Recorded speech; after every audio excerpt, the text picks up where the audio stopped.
Moment. It's your girl, Tiara. In today's moment, I want to talk to you about a topic, medication or nah. You know, we have so many kids that are being diagnosed with ADD and ADHD. It has become a very taboo diagnosis.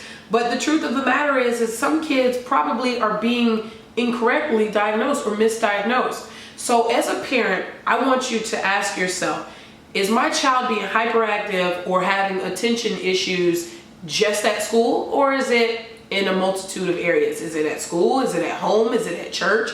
Is it anytime they're anywhere, they're having issues? Even if they're engaging in something that they like to do. For instance, if your child plays a video game but has to be doing something else as well, they may have attention issues. And if you're a parent that doesn't want to medicate them, that's why this episode is called Medication or Nah. There are alternatives to medication. Are you changing their diet? Are you limiting their sweets intake? And not just natural or artificial sweeteners.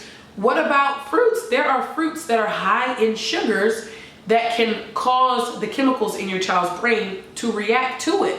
And so we have this scale that we use. It's called the Vanderbilt scale. And with the Vanderbilt, it allows parents and teachers to grade the child in different areas. So how are they with doing homework? How are they with doing classwork, staying in their seat? Can they sit through a movie without getting up multiple times to go to use the restroom? Or sit through a movie without having to get on their phone or things like that? One thing I noticed, and this is just a personal testament, my son has issues with hyperactivity. And I'll tell him that he's doing it. So when he's eating dinner, sometimes he has to be tapping something, or he has to be touching something, or messing with something, or reading something.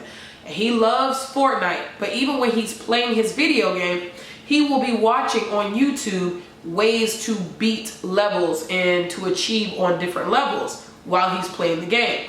So things like fidget spinners are good for kids like that, but you will have some times where teachers will try to suggest you to medicate your child, and you're saying, well, it's not bothering me. So I had a teacher one time, and she said, James may have issues with his attention, his ability to, stay focused or not be hyper. Well, she didn't realize my level of expertise. I mean, I'm not trying to come off cocky, but I don't go in the classroom telling her how to teach multiplication. So she was not about to tell me as a therapist that I needed to look into that when his scores are off the charts. For his Georgia milestones, he tested in the distinguished level. So if your child is able to get their work done, if your child is able to do what they're supposed to do, what they have to do, and maybe with some redirecting, medication may not be the case. Because with some children, it makes them like zombies. It makes it to where they lose their appetite. It makes it to where they can't sleep, or maybe they sleep too much, or it changes the very essence of who the child is. So in essence, medication or not, medication may be absolutely what your child needs. In addition to having therapy, seeing a therapist, getting some behavioral modification to go with the medication, getting someone who can monitor the effects of the medication can be, a huge advantage for your child going into the school year. But it could also hurt the child if that's not necessarily what they need. Staying consistent with the bedtime, being consistent with your expectations and what the child is supposed to do, being consistent with their diet. So you can't say, okay, at home they're not going to eat any sweets, but at school you pack them a lunch that's full of fruit snacks, or juice, and the types of juices that you're giving them too.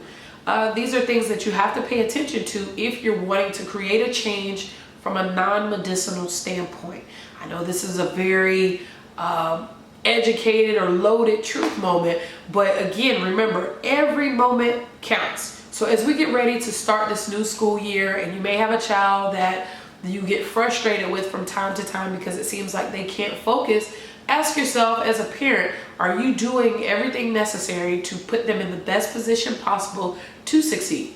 It may be going to a therapy to get a diagnosis. It may be second guessing that diagnosis and going for a second opinion. It may be choosing to medicate. It may be choosing to not medicate and then just making sure that your child focuses more.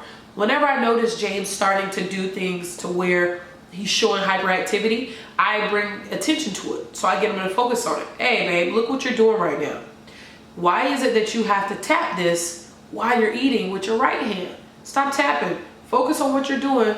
You finish eating, you can go do whatever you want to do. Or while you're playing the game, you don't have to shoot basketball while you're playing the game at the same time. So when you get them to start honing in on it from a cognitive standpoint, cognitive behavioral therapy is something that I use in practice, but you get them to think about their thoughts so that it can affect and change their behaviors and the desired behaviors that you want to have. Again, I'm Tiara Pritchett. That's my truth moment. What's yours?